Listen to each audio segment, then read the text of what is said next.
అన్నా అన్నా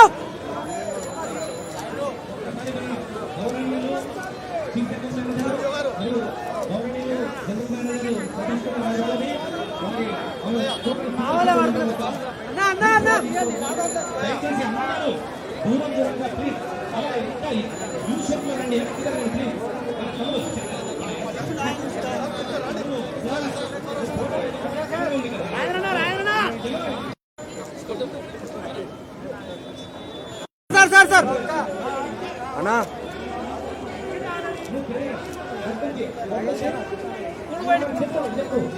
భారత జాతి గర్వించే ముద్దుబిడ్డ బాబాసాహెబ్ అంబేద్కర్ గారి 135వ జన్మదినాన్ని పురస్కరించుకుని ఆయన దేశవ్యాప్తంగా గ్రామాల నుంచి మొదలుపెట్టి పట్టణాల వరకు చాలా కోలాహలంగా ఉత్సాహపూరితమైన వాతావరణంలో దళిత జాతి కావచ్చు, అనగారిన వర్గాలు కావచ్చు, ఈ దేశానికి గొప్ప రాజ్యాంగాన్ని అందించిన మాన్యుడైనటువంటి భావనతో వారి జయంత్యుత్సవాన్ని బ్రహ్మాండం జరుపుకుంటా ఉన్నాం. ప్రపంచం మొత్తంలో ఇన్ని విగ్రహాలు పెట్టి ఇన్ని కోట్ల మంది ఆయన జయంత్యుత్సవాలని ఆయన వర్ధంతి సభలు జరపడం అనేది ఆయనకు మాత్రమే చెందింది తప్ప వేరే ఎవరికి కూడా చెందలేదు.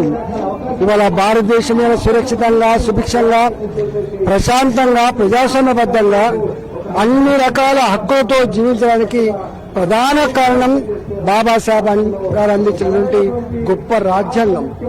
ఆయన స్ఫూర్తి, ఆయన సందేశం, ఆయన ఇచ్చినటువంటి దిక్సూచి ఈ పాలకులకి ఒక భగవద్గీత లాగా, ఒక బైబిల్ లాగా ఇవాళ కూడా పనిచేస్తా ఉంది. స్వయంగా భారత ప్రధానమంత్రి నరేంద్ర మోడీ గారే వారి మాటలు చెప్పాలంటే అంబేద్కర్ గారి గొప్పతనం గురించి చాలా మంది తెలియదు.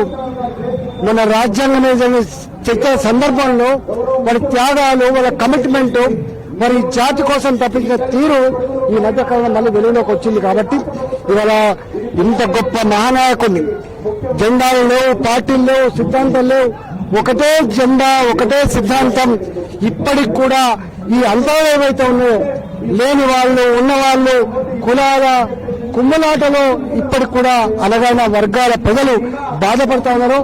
సమాజం రావాలని చెప్పి బాబాసాహెబ్ అంబేద్కర్ కలగన్నారు. ఇవాళ ఈ ఉత్సవాల సందర్భంగా భారత జాతిని కులం లేని, మతం లేని, అంతరాలు లేని, మనిషిని మంచి ప్రేమించే, గౌరవించేటువంటి ఒక సంపన్నమైన వ్యవస్థ వచ్చిన మాత్రమే బాబాసాహెబ్ అంబేద్కర్ కళ నిజమైనట్టు. కాబట్టి దానికోసం మళ్లీ పునరుద్ధరణ కావాలని చెప్పి అన్ని వర్గాల ప్రజానికానికి పిలుపునిస్తూ ఆయన జయంతి ఉత్సవాన్ని జరుపుకున్న యావత్ దేశ ప్రజానికానికి శుభాకాంక్షలు తెలియజేస్తాను.